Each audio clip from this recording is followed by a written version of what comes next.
Good morning to all my dear students of class 8.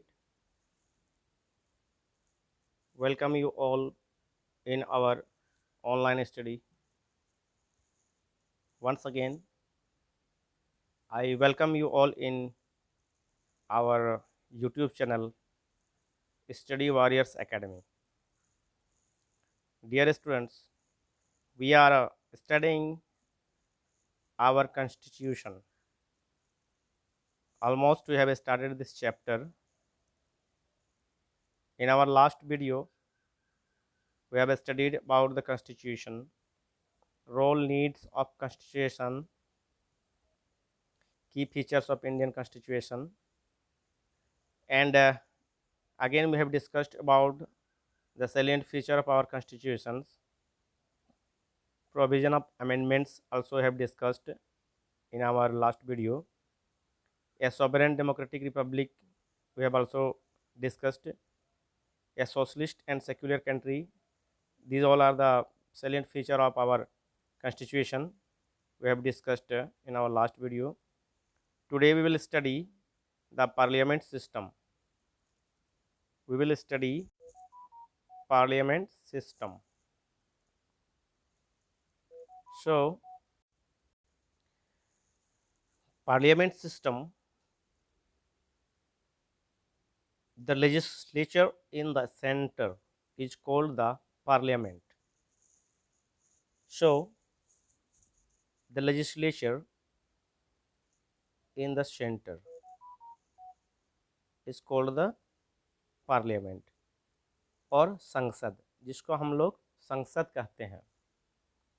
संसद जहाँ पर उच्च सदन और निम्न सदन, इसको लोकसभा और राज्यसभा भी कहते हैं. India has a parliament democracy. This means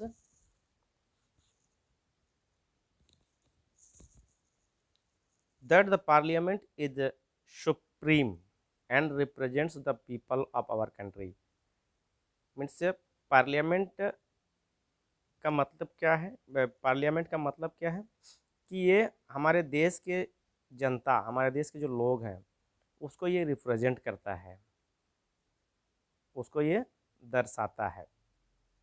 our constitution guarantees universal adult suffrage for all citizen.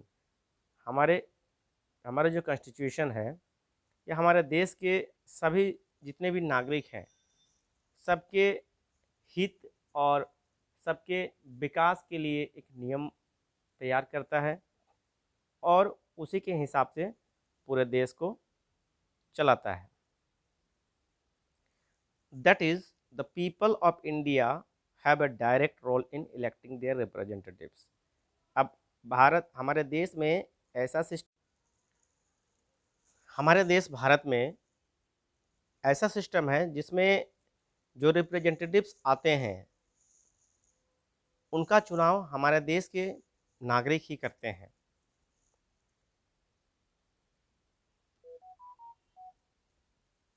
These representatives are accountable to the people. ये जो रिप्रेजेंटेटिव्स होते हैं, ये लोगों के लिए उत्तरदायी का काम करते हैं, मतलब ये लोगों के लिए काम करते हैं.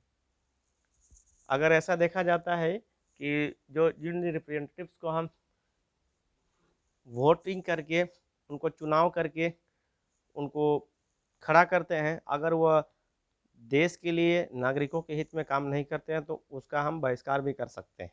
ऐसा हमारे संविधान में नियम बना हुआ है. In parliament democracy the three branches of government, namely the legislature, executives and judiciary, are independent of each other.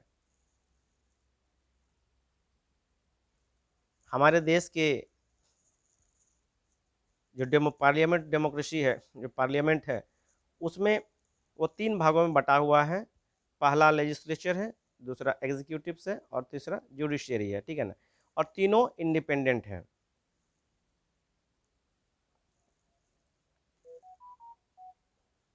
Next thing we will discuss about the separation of power.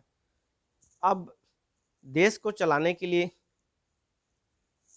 Power की आवश्यकता होती है, कुछ नियम्स, रूल्स एंड रेगुलेशंस की आवश्यकता होती है। तो ये पावर किस तरह से कहाँ कहाँ बढ़ता है और कैसे लोगों तक पहुंचता है और लोगों को रेगुलेट, पीपल्स को या देश को रेगुलेट करने में अपना भागीदारी निभाता है। The legislature consist of our elected representatives. Legislature consist our elected representatives who makes the law, जो कि नियम बनाते हैं। The executive implements this laws, और जो एग्जीक्यूटिव्स होते हैं, देखिए गौर कीजिएगा, लेजिस्लेचर जो होते हैं वो नियम बनाते हैं और एग्जीक्यूटिव्स जो होते हैं उस नियम को इम्प्लीमेंट करते हैं। It is a smaller group of our elected representatives, और ये जो हमारा इलेक्टेड रिप्रेजेंटेटिव्स होते हैं इसका एक छोटा सा ग्रुप होता है, ठीक है ना। This judiciary refers to the system of courts that interprets the law. The Constitution not only define the power of each organ, यह सिर्फ हमारा जो कॉन्स्टिट्यूशन है ये सिर्फ इन सभी ऑर्गन्स का, कॉन्स्टिट्यूशन के जो ऑर्गन्स हैं, इसके जो पार्ट्स हैं जो इसमें अपना भूमिका निभाती हैं, सिर्फ इसके पावर को सिर्फ नहीं बताती है। It Democrats the responsibilities of each, ये सिर्फ पावर को ही नहीं बताती है बल्कि इसका जो क्या उत्तरदायित्व है, इसका क्या काम है, इसका क्या रिस्पॉन्सिबिलिटीज़ है, इसको भी ये बताती है और उसे के हिसाब से गवर्न करती है। Each organs acts as a check on the other organs of the government, एक ऑर्गन दूसरे ऑर्गन का काउंटर चेक करता है ताकि कहीं गलत ना हो। अगर मोनार्चिकल गवर्नमेंट में क्या होता है कि उसको कोई चेक नहीं कर सकता है, जो एक बार नियम पारित हो गया बस पारित हो गया, वो भले वो हित में हो या अहित में हो, इससे कोई फर्क नहीं पड़ता है। लेकिन डेमोक्रेटिक गवर्नमेंट में, डेमोक्रेटिक हमारे कॉन्स्टिट्यूशंस में ऐसा सिस्टम नहीं है। ऐसे यहाँ पर जितने भी ऑर्गन्स हैं वो काउंटर चेक होता है। अगर किसी में कहीं फॉल्ट मिलता है या कुछ होता है तो उसको अमेंडमेंट किया जाता है। इसलिए अमेंडमेंट का सिस्टम हमने पहले पढ़ चुका है कि हमारे कॉन्स्टिट्यूशन में अमेंडमेंट का भी रोल है। Okay, so why these checks are being done? The government that ensure the balance of power of these three organs, मतलब जितना जो थ्री ऑर्गन्स हैं, लेजिस्लेचर, एग्जीक्यूटिव एंड जुडिशरी, इसका जो पावर है इसको बैलेंस करने के लिए काउंटर चेक का सिस्टम किया जाता है। The executive is answerable to the legislature for its action. अब जो एग्जीक्यूटिव होते हैं वो उनका जवाबदेही होता है, जो काम करते हैं, जो भी एक्शन लिया जाता है और उसमें पॉजिटिव और negative two aspects are there, सो दोनों एस्पेक्ट्स का वो एंसरेबल होता है, ठीक है। Both the executive and legislature are in turn answerable to the judiciary.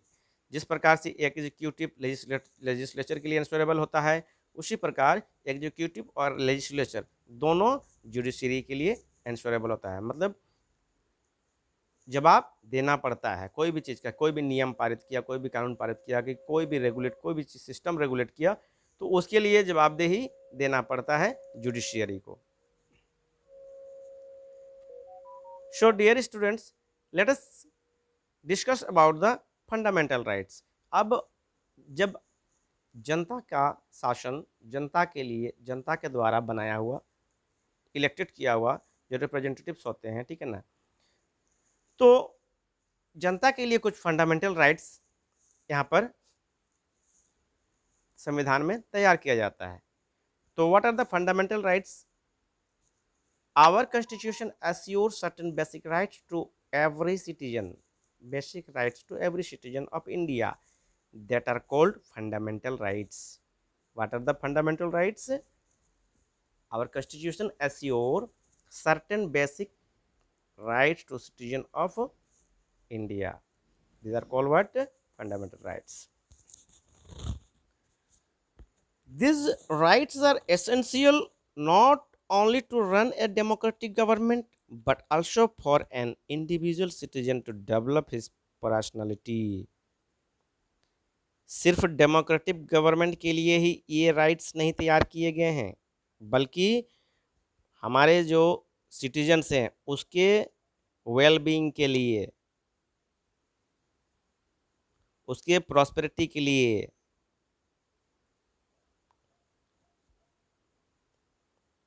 उसके पर्सनालिटी के लिए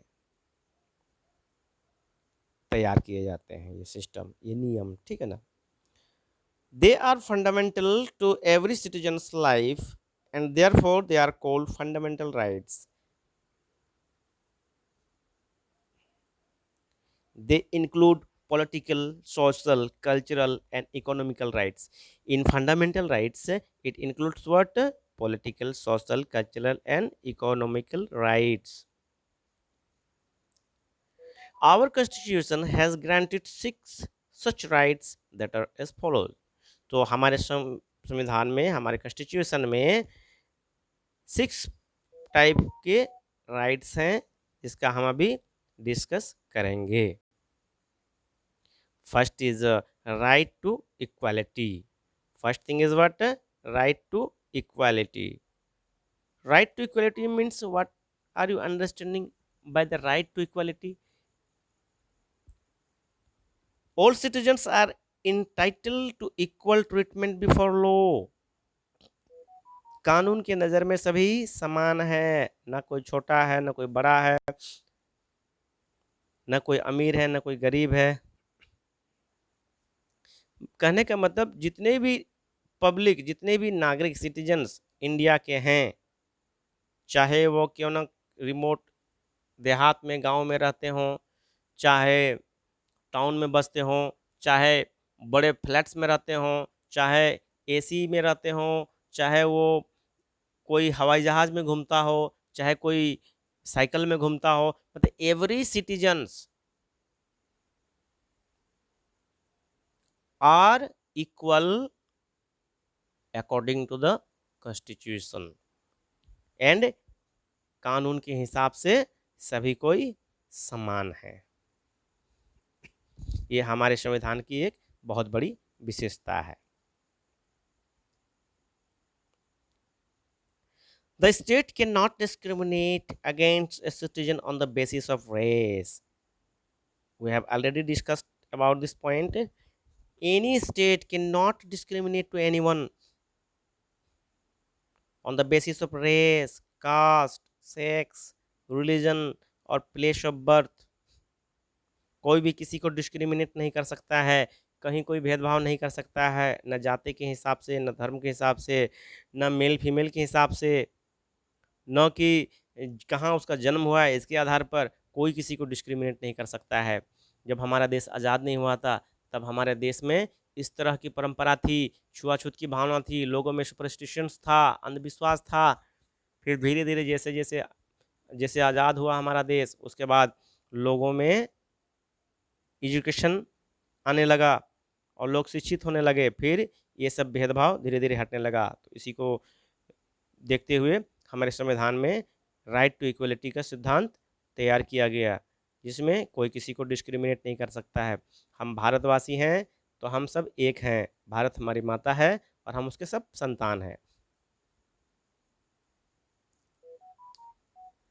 Every citizen has access to all public places such as playground, shop, hotels, etc. All citizens can apply for government jobs. कोई भी citizen हो हमारे देश का, कोई भी व्यक्ति हो, चाहे किसी भी प्रकार का जॉब हो, क्यों ना वो एडमिनिस्ट्रेटिव जॉब हो, क्यों ना वो क्लर्क का जॉब हो, क्यों ना वो चपरासी का जॉब हो, या तो हमारे देश की जो भी संपत्ति है, जो भी संसाधन है, सबका भरपूर उपयोग कर सकता है। इस तरह से राइट टू इक्वलिटी का सिद्धांत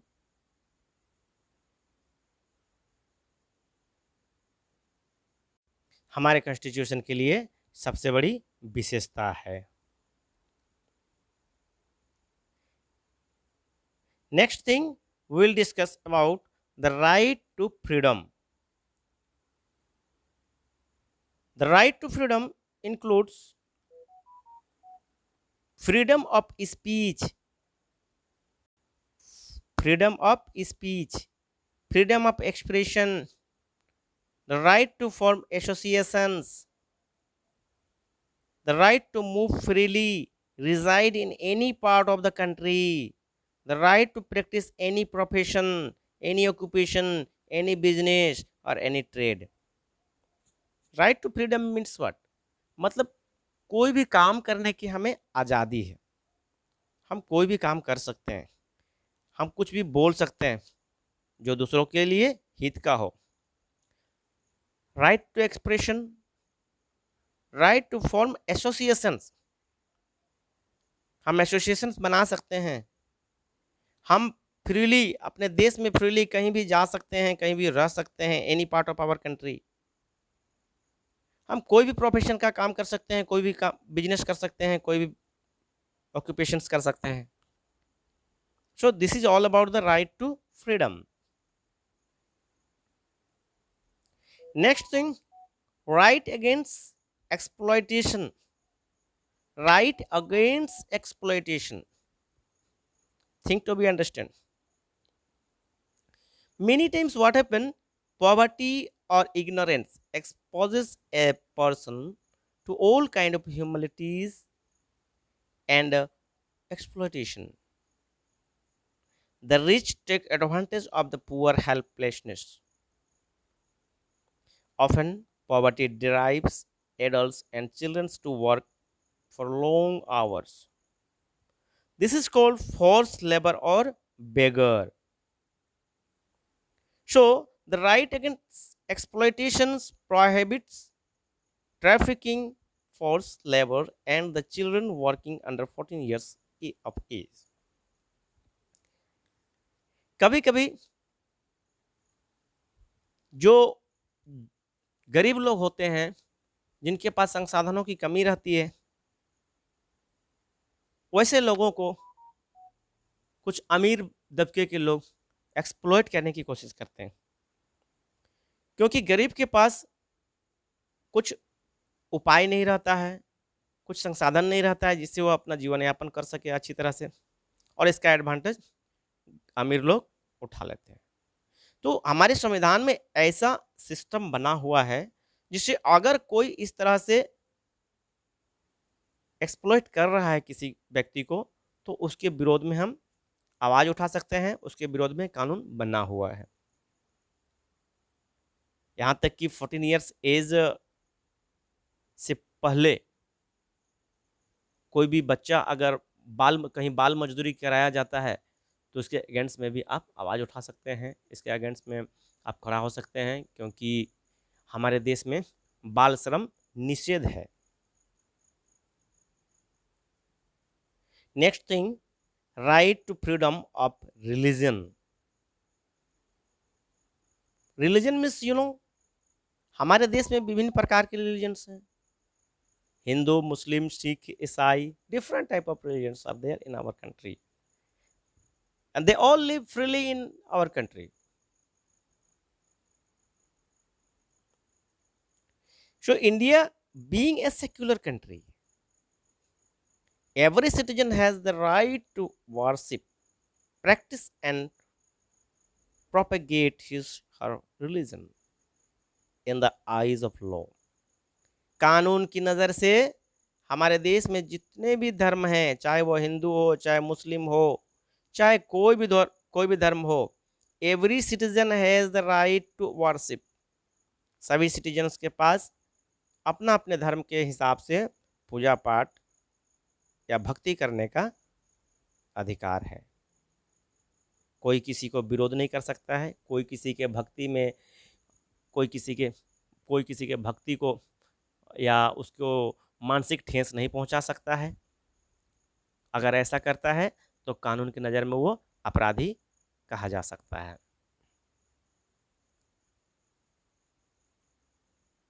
ऑल रिलीजन्स आर इक्वल, सर्व धर्म समान हैं। and every one of us should respect the other religion.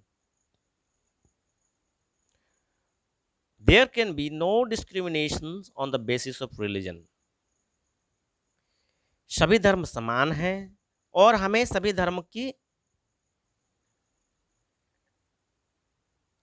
धर्म का सम्मान करना चाहिए। कोई भी धर्म के हिसाब से किसी को भी डिस्क्रिमिनेट नहीं कर सकता है। No discrimination.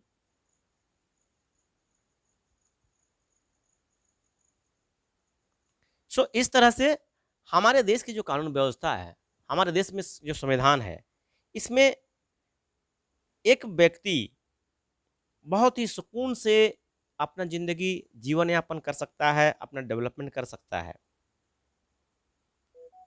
Next we'll discuss now about the cultural and educational rights.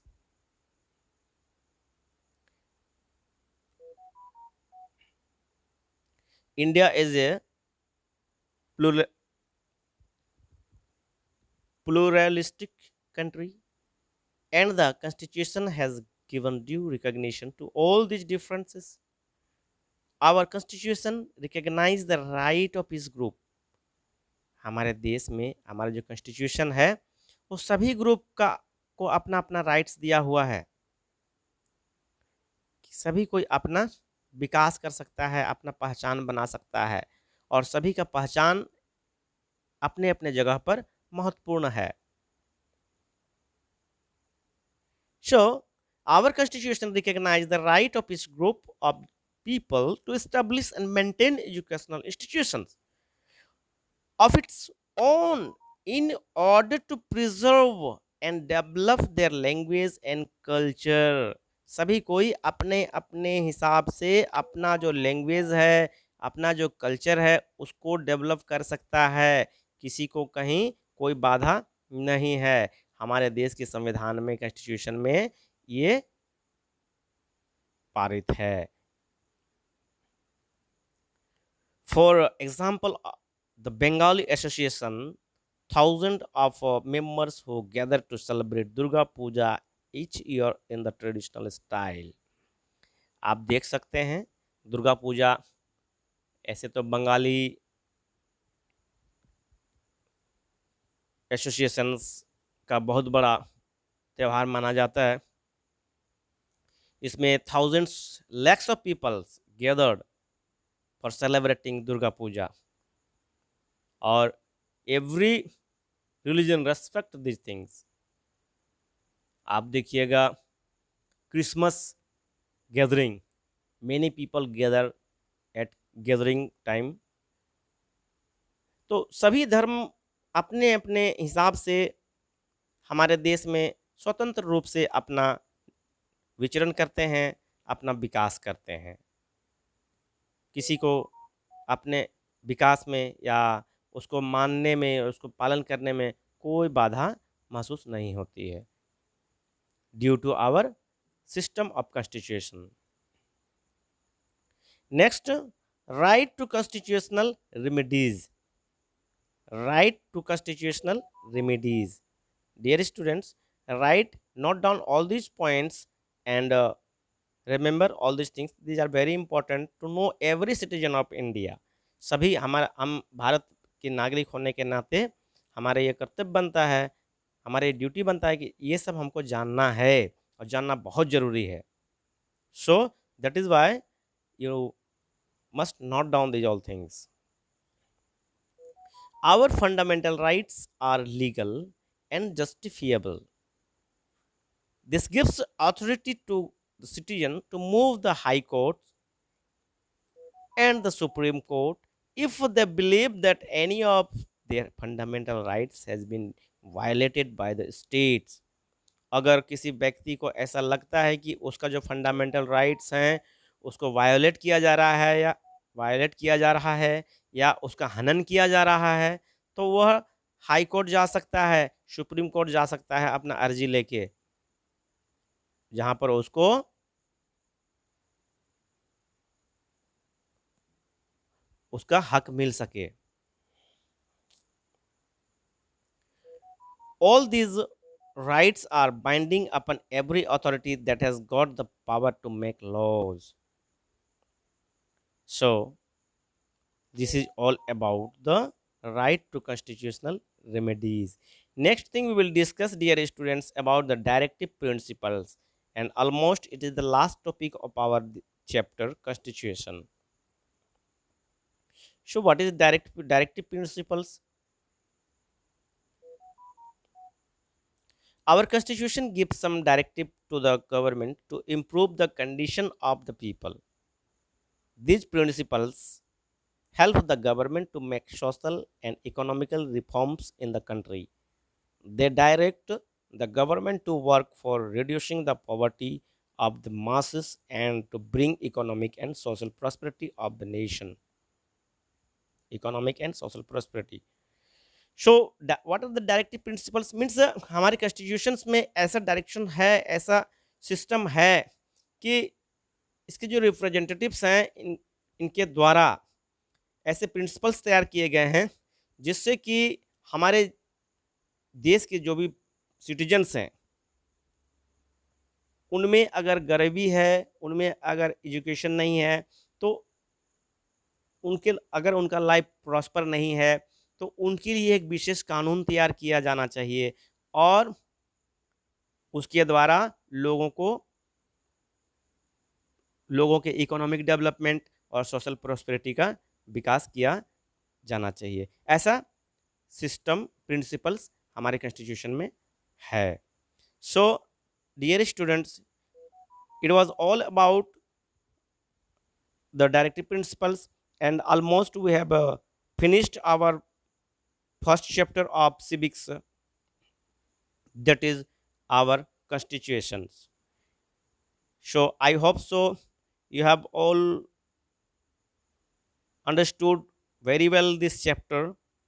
If any problem you face regarding this chapter, you give me in comment box, write me in comment box, and we will discuss next video to all these questions. We will discuss about all these questions in our next video. So dear students, wait for our next video, and once again I want to say that please subscribe our channel Study Warriors Academy. Once again, wish you all the best. Thank you very much. See you on our next video.